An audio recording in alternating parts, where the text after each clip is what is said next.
Theanin, an amino acid that is able to manage our stress. Is that really true?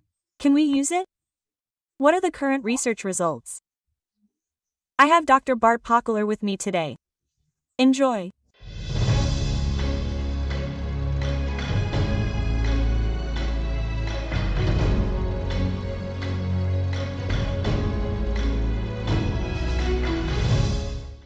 Hello, dear Burkhard. Great.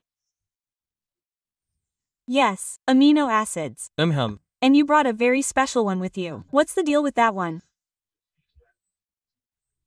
Yes, theanin, it's the new superstar or shooting star and the supplements, and normally I'm extremely critical because, well, as people say, there's another new craze going around.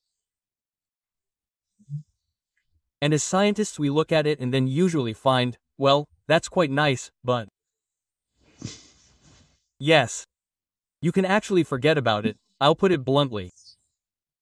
And the scientists, however, are happy to be convinced otherwise if it works. And I believe that stress is a factor. As I've said it several times before, age, strain and stress can really affect your health. Yes, especially if we have a stress resilience that doesn't deserve the name. Yes, and unfortunately there are many people who struggle with it. Yes, they struggle with stress and sometimes end up in a state of chronic stress that they can't get out of. There's also stress, we don't need to discuss it in detail now, which only benefits you, people who are simply bored all the time, right? That can cause problems, but there's also distress. Yes, and if it lasts for a long time and, above all, impairs our ability to avoid or deal with it, then things get tricky. So this fight-flight-freeze syndrome, right? At the latest, when it keeps going into freeze, then you know. That doesn't look good. And now I've always said to myself, yes, that's difficult. To combat stress nutritionally, or in plain English, through nutrition. I've always said that to myself. There are health claims from the EFSA on this. We've seen that in gluten too. Yes. And for example, for the B vitamins. Also for vitamin C, yes. So, good. And of course you can also see that vitamin C and the B vitamins do have a bit of an effect. But I mean, for people who have never supplemented, they might find that, yes, they're nirvana, but after 3, 4, 5, 6 weeks at the latest, that's also good, right? And then the stress problem is usually still there, and yes, despite the supplementation, not much has actually changed. Yes, people are still struggling. And now, recently, a lot of interesting clinical studies have come out, all of which agree that L-Theanin greatly resolves the problem. Where do we find it? Yes, exactly. That's a good question. So, it's much more widespread than people always say. The main thing is that the main source is actually tea. Trefala. Yes, there's a little bit in there, but there are also very high concentrations, such as raspberries or other bears. Yes, so it was once known to stimulate hair growth, also very strongly. It was once in the fruit juice in high concentrations and, as I said, it was a huge success because it simply works. So what does this parenteral actually do?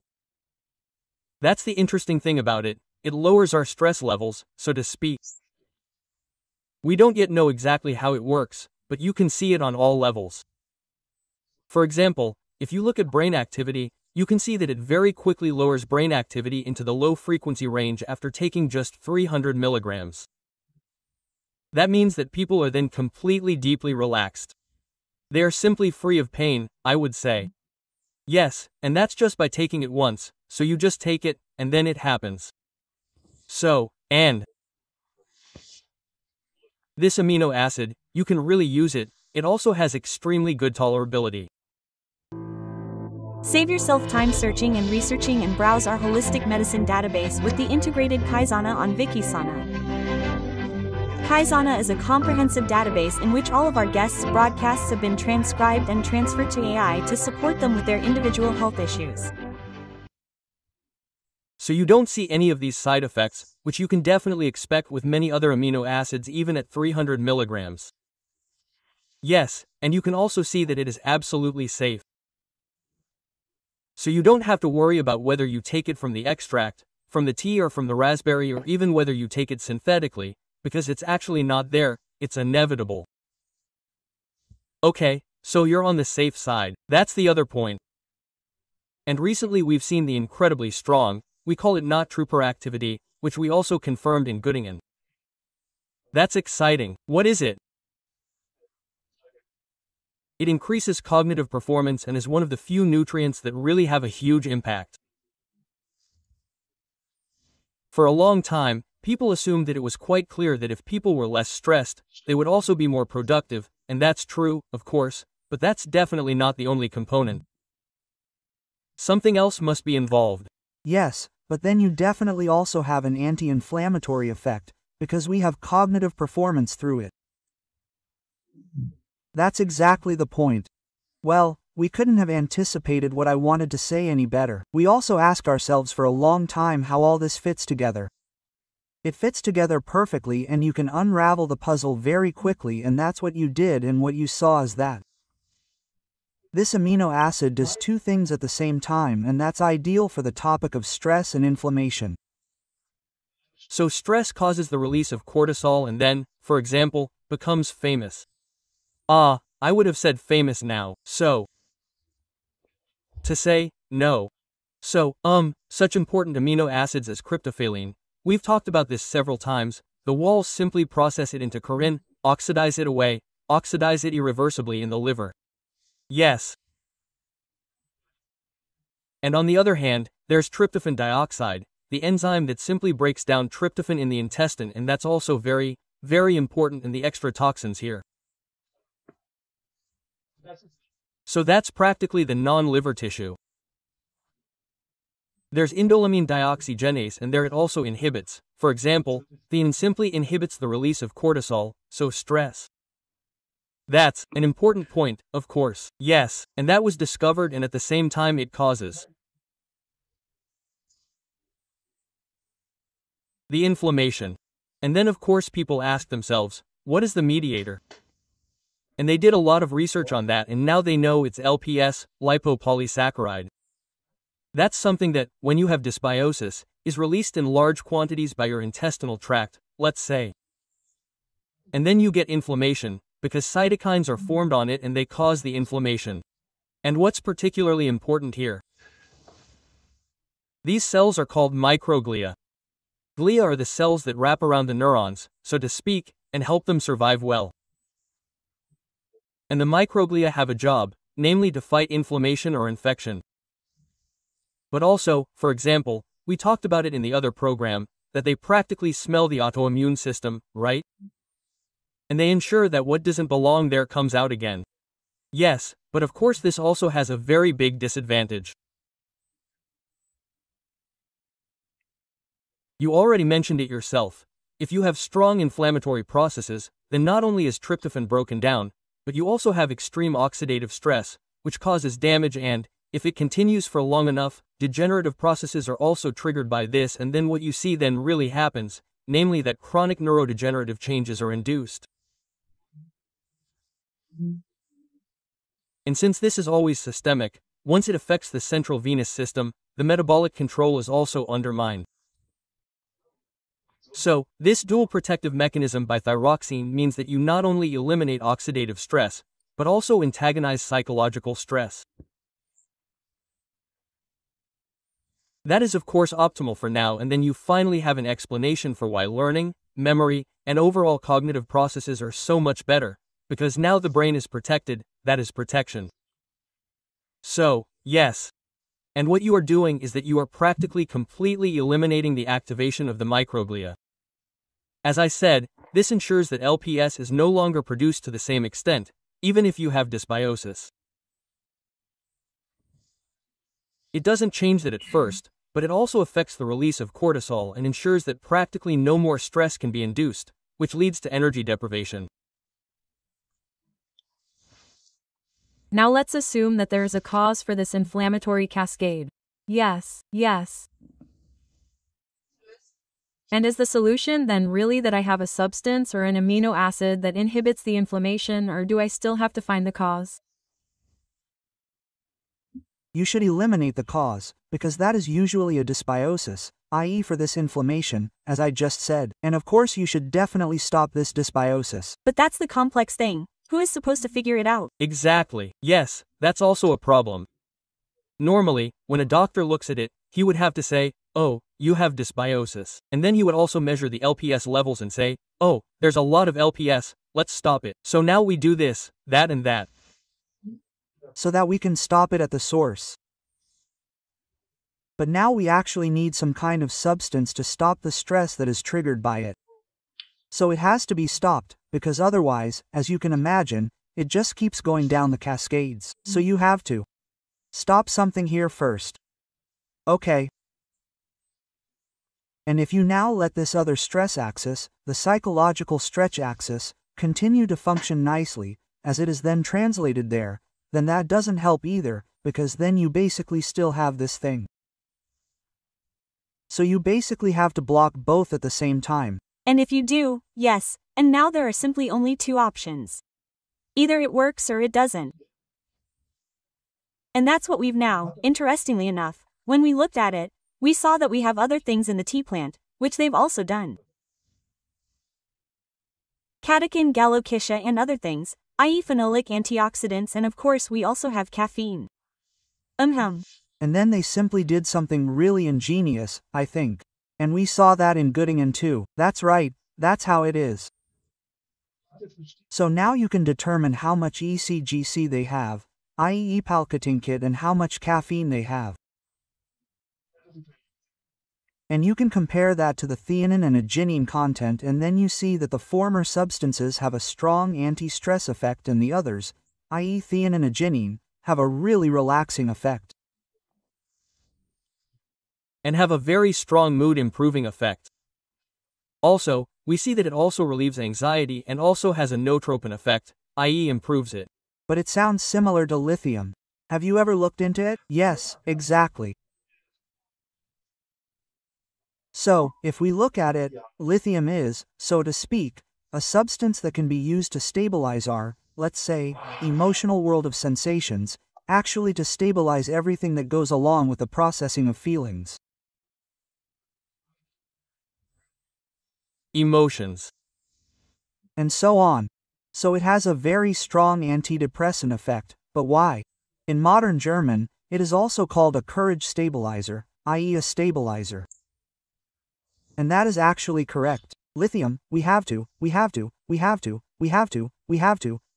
an enormous positive effect, but we have a very small therapeutic range, i.e. microdosing, right? Yes, we have to be very careful about how we dose it, right? We can't overdose, otherwise you'll have these toxic effects. And with theanine, it has an enormous therapeutic range, yes, so that's not at all relevant here. But you've already hinted at it, and that's the other crucial point. It doesn't just have a protective effect, it also has a stabilizing effect. So this protection is in the foreground again, and we need it because once we've stabilized the system, everything else kicks in again, including metabolic control. So it could be that you have dysbiosis, and that's the only reason you're stressed, because you're breaking down the cryptogenic process. You know, it's a precursor for serotonin. If enough of it can't be produced, then it's over. Yes, oh no, yes, that's where it really intervenes. So you have to really, I'd say, that's actually the point. You have to start at a very fundamental level. So, and then we saw that you can see that at the hair root, because it stimulates hair growth so much. It's like the brain. The brain needs 20% of the oxygen of glucose, i.e. nutrients and oxygen. Yes, and it's such a small brain, let's say. It's practically an organ that weighs nothing, but it gets everything it needs, so it's extremely energy hungry and also dependent on it. Yes, otherwise it doesn't work. And the hair root, that's a miniature organ, even smaller, and it's even better, it's even harder. It has to grow quite a lot, yes. And if it doesn't grow anymore, then yes, but of course you need energy for that. And then we saw what the theanine does in the hair roots. Yes, it goes into the mitochondria and improves the energy metabolism efficiency, not the capacity, not the activity, the efficiency.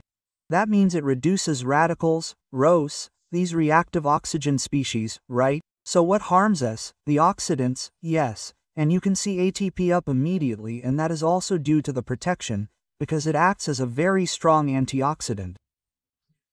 So this L-Theanin is a glutaminate, diglutamine, and that is, I think, the crucial point. It is a completely normal amino acid, a natural amino acid, which is also found in high concentrations in this, as I said, in the tea. We then saw, well, what do we mean? Well, not actually me or my colleagues, but the other scientists we work with, scientists worldwide. They then discovered something really fascinating. It wasn't just this ratio that was there, but they then saw, oh, let's play around with it. Now let's not just do theanine, but we'll also give ag. And so on, lo and behold, they were able to really reduce stress to a very low level within a very short time. 80% reduction, you can see it all in all the measurements, so it's very clean. So, no, whether you take EG or whatever, you can see that in the biochemical parameters, you can see everything, no matter which one you look at, and that's all connected to protection, because the organism can regenerate itself. So here we're doing the same thing again that we just mentioned, regeneration via degeneration through protection, first and foremost. So this protection seems to be very important, because without protection it doesn't work, but then they thought, can we improve it even further? Of course, they never stop, right? So they simply found out something else to do, because as I said, there are only very few nutrients that only have a tropic effect, i.e. that increase our cognitive performance. But we urgently need them. Yes, we urgently need them. Exactly. So they did the following. They said to themselves, let's take tyrosine. So this triple mix, that's also. And the most surprising thing about the whole thing is, that's what really excited me. I once said 3 milligrams of again. Guys, what's that? No, never in my life. And then she said 300 milligrams of tyrosine. I said, oh yeah, so how much is in a protein like that? Yes, what I eat for lunch, yes, there's 5 grams of that stuff in a pea, let's say. Dear people, do you want me here now? So you see again, there are these things, if you just do it really cleverly, these are really massive, super synergistic effects that have been seen. And that's impressive. So, they then sent me the recordings that the people then made. They have to test their working memory, they have to be very fast. Yes. And you see, before, people are like, I thought, wait a minute, there's something else here. I saw that right away. The reaction, it's not just stress, the motivation is suddenly there. Yes. And then I said, now it could be dangerous, dear people. It looks a bit like like a stimulant actually. Like amphetamine, with amphetamine, cocaine. Holy. Could there be a danger in that and so on and blah blah blah? Sure, logically, because when motivation is boosted like that, then dopamine becomes. But now, let's say the right mixture. How do you use it? Yes, that's the great thing.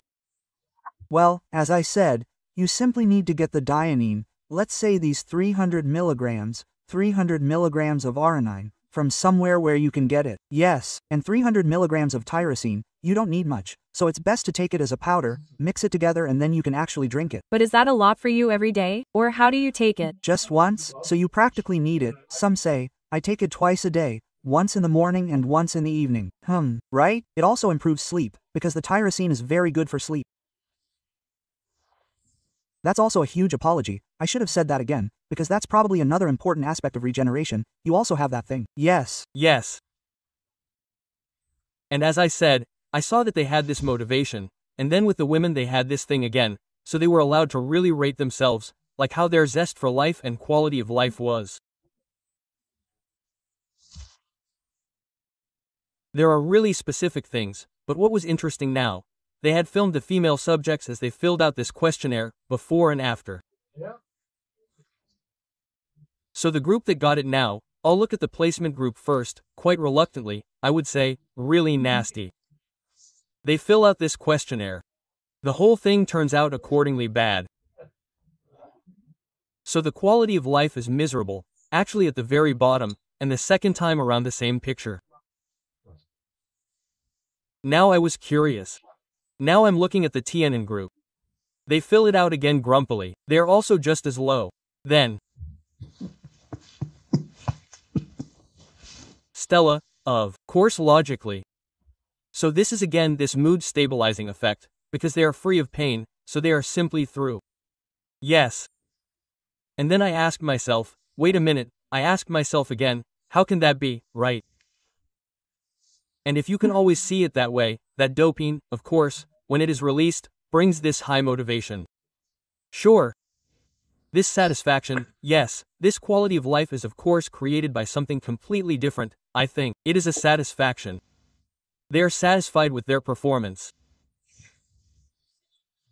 What about all these dependencies, also in terms of building up a resistance? And especially with cortisol. That's a very important thing.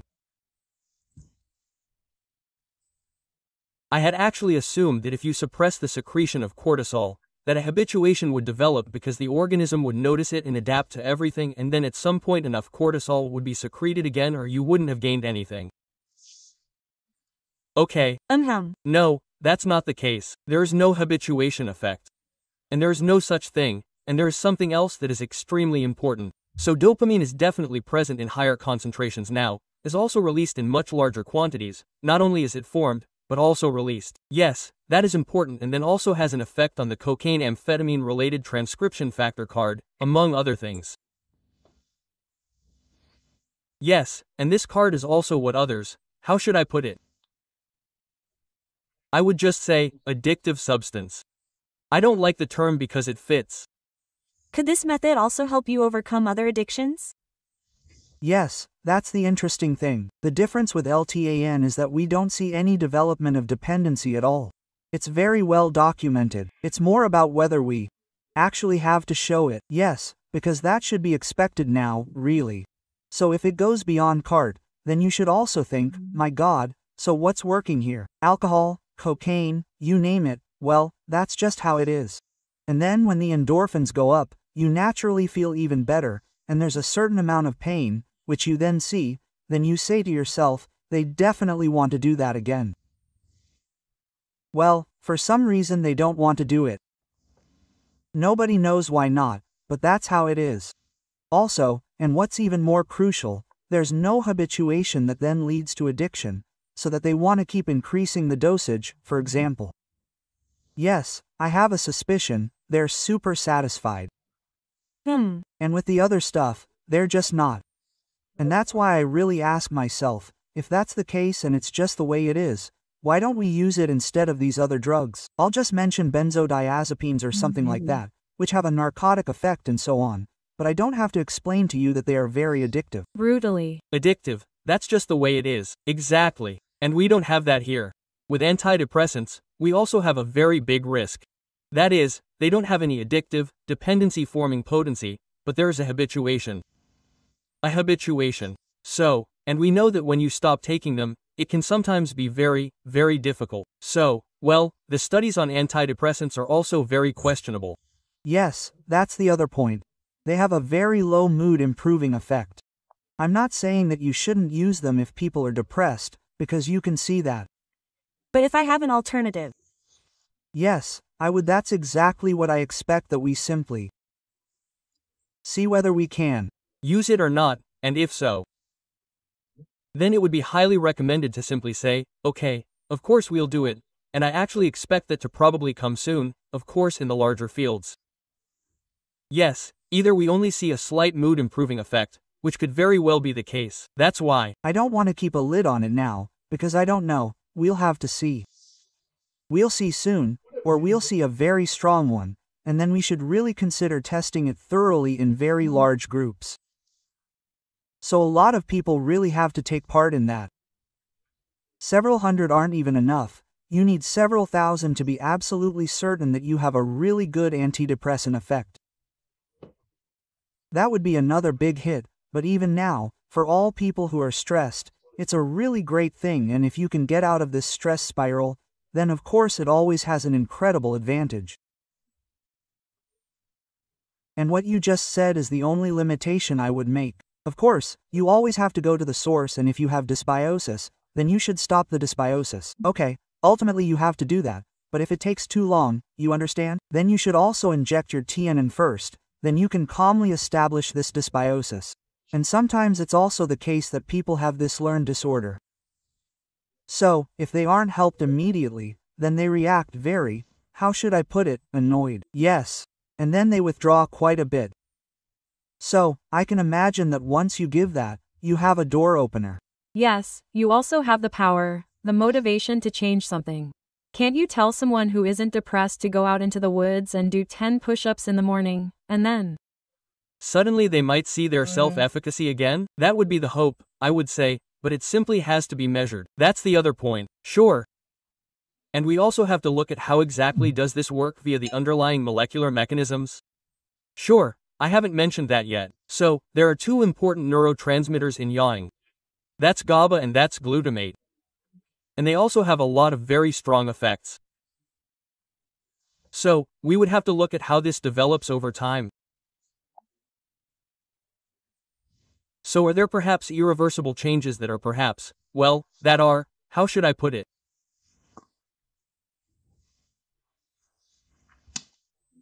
Worrying? This hasn't always been done over and over again. And what always strikes me is that when people do something like this, the studies are surprisingly short. We actually always need, I would prefer to always do at least 1 year of study, 1 year minimum, but at best that's 3 months, right? That's the international standard, and you can also say that, well, we recently had, it would be a good example, spermidine, super effects after 3 months, after a year there was no more effect on cognition. So, we have to be careful with that. We might have to wait and see. We can see how it develops. But for all those who just want to try it out and are perhaps desperately looking for something like this, tell me something, I hear that again and again. Berg has something, right? And that was also an interesting discussion that I had with my international colleagues in getting about whether we should just be on the computer these days, and then they'll just connect via Teams or Zoom or whatever. Yes. And I noticed that people had all tried it out. Yes. For example, I don't take it now because I don't think I have a stress problem or anything. But as I said, they had all tried it out, like me, and I noticed that they were very impressed, and of course there's this personal thing that's connected to it, right? Stress is really something that you can really get out of, I think. If it hits you, and anything that can help is something that everyone can try for themselves. There will certainly be people who don't react to it. Yes, but I think that's one of the few things that I've come across recently. We've already talked about collagen peptides or arginin in general, also about tryptopes, the importance, all these things, yeah, over and over again. But this is really something where I would say, maybe there's a bit of music in it. Great, so, I'll test it out. Next time, when I'm sitting here feeling highly motivated and in a good mood, which I usually am anyway, but, yes. I've found that there have been phases in the last year or two, when you've just had an infection or something, where I think it's good to know that there's something that can simply give you a little bit of this power back. Yes, that's right, exactly. And that's a good starter, bridging aid. Yes, just like with a car battery. Yes, thank you very much for being here. You're welcome. Dear viewers, yes, those were really good tips and tricks that we can even try out and implement. I'm excited to see what comes of it. I hope you do too, and see you soon. Bye. Thank you very much for enriching your Swiss health television with your attention, QS24. Discover Wikisana and find your safe place for holistic medical content. And if you subscribe to our YouTube channel, you will definitely not miss a new program. Our journey ends now, but yours can continue. Here's a list of further programs for you. I wish you all the best and the very best of health. Yes,